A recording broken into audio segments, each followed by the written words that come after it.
Hi friends, welcome to Ramana Goud గుడిసెల. మరో కీలకమైన అంశంతో మీ ముందుకు రావడం జరిగింది.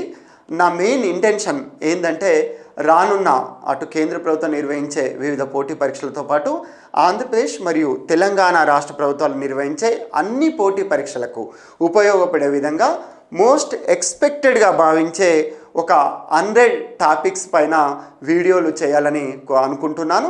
సో మరి నాకు సమయం దొరికినప్పుడల్లా నేను వీటిపైన వీడియోస్ చేయడం జరుగుతుంది. సో మరి ఇప్పటికే ఇంతకుముందు వీడియోలో కూడా నేను ఒక కీలకమైన అంశం పైన ఆల్రెడీ వీడియోను నా యూట్యూబ్ ఛానల్లో పెట్టడం జరిగింది.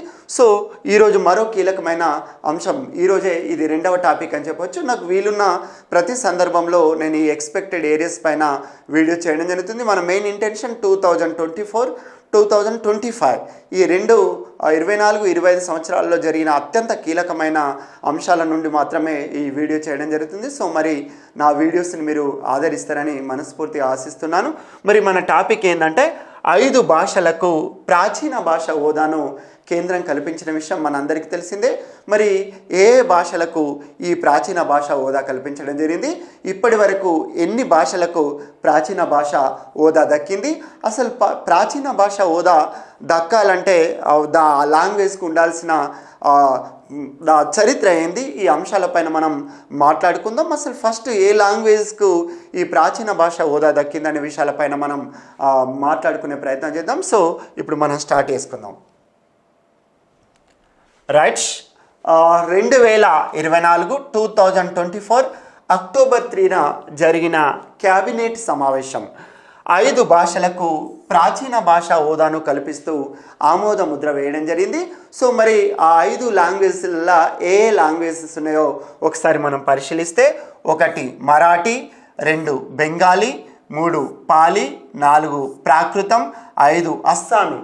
రేపు అడగడానికి అవకాశం ఉంది, ఎందుకంటే 2024 అక్టోబర్ 3న జరిగిన క్యాబినెట్ సమావేశంలో ఈ కింది వాటిలో ఏ భాషకు ప్రాచీన భాష హోదా దక్కలేదు అని అడగడానికి అవకాశం ఉంది. అప్పుడు మనకి ఎప్పుడు తెలుస్తుంది అంటే ఏ లాంగ్వేజ్కు ఈ స్టేటస్ దక్కిందో అనే విషయం మీద మనకు అవగాహన ఉంటే తప్ప దీన్ని మనం ఆన్సర్ చేయలేము. సో మరొకసారి కూడా చెప్తున్నాను, మరాఠీ, బెంగాలీ, పాలి, ప్రాకృతం, అస్సామీ ఈ 5 భాషలకు ప్రాచీన భాష హోదా దక్కింది. సో మరి ఇప్పటికే తెలుగు సహా 6 భాషలకు ప్రాచీన భాష హోదాను కల్పించడం జరిగింది. మరి ఈ 5 కాకుండా ఆ 6 భాషలు ఏదో అనేది ఒక్కసారి మనం పరిశీలిస్తే, ఫస్ట్ మనకు 2004లో తొలిసారిగా తమిళంకు ప్రాచీన భాష హోదాను కల్పించడం జరిగింది. నిజానికి మనం ఆలోచిస్తే అసలు కేంద్ర ప్రభుత్వం 2004 అక్టోబర్ 12వ తేదీనే ఈ ప్రాచీన భాష హోదాను క్రియేట్ చేయడం జరిగింది, లేదా ప్రవేశపెట్టడం జరిగింది. సో మరి ప్రవేశపెట్టిన తర్వాత తొలిసారిగా ఏ లాంగ్వేజ్కి వచ్చింది అనేది కూడా రానున్న ఎగ్జామ్లో అడగడానికి అవకాశం ఉంది, అది తమిళ్.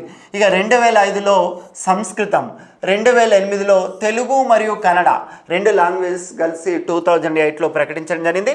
2013లో మలయాళం, అలాగే 2014లో ఒడియా భాషలకు ప్రాచీన భాష హోదాను ప్రకటించడం జరిగింది.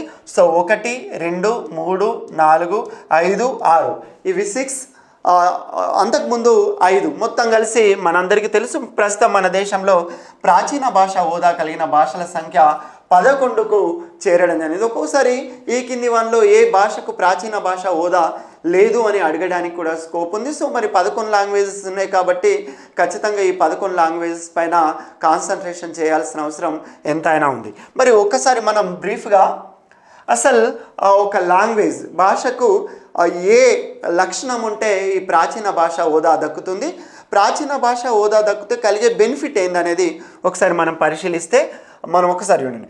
భారతదేశంలో శాస్త్రీయ హోదా ఆర్ క్లాసికల్ లాంగ్వేజ్ ఆర్ ప్రాచీన భాష హోదా పొందాలంటే ఆ లాంగ్వేజ్కు, ఒక భాషకు 1500 నుండి 2000 సంవత్సరాల పురాతన గ్రంథాలు, అలాగే శాసన ఆధారాలు, అలాగే ఒక ప్రత్యేకమైన వారసత్వం ఉంటే తప్ప ఒక భాషని ప్రాచీన భాష హోదా దక్కదు. అది ఇక్కడ మనం ప్రత్యేకంగా గమనించాలి.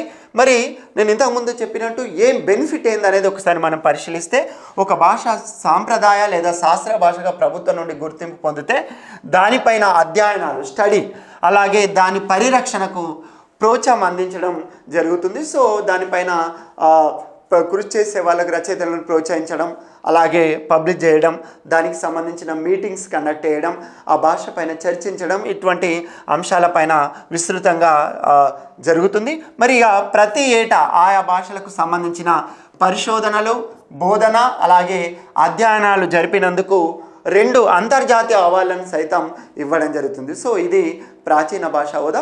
మరి మరిన్ని వీడియోస్ కోసం నా యూట్యూబ్ ఛానల్ను సబ్స్క్రైబ్ చేసుకోవాల్సిందిగా కోరుతున్నాను. అలాగే నేను నా యాప్ కూడా ఉంది, నాకు Ramana Goud current affairs app అనేది.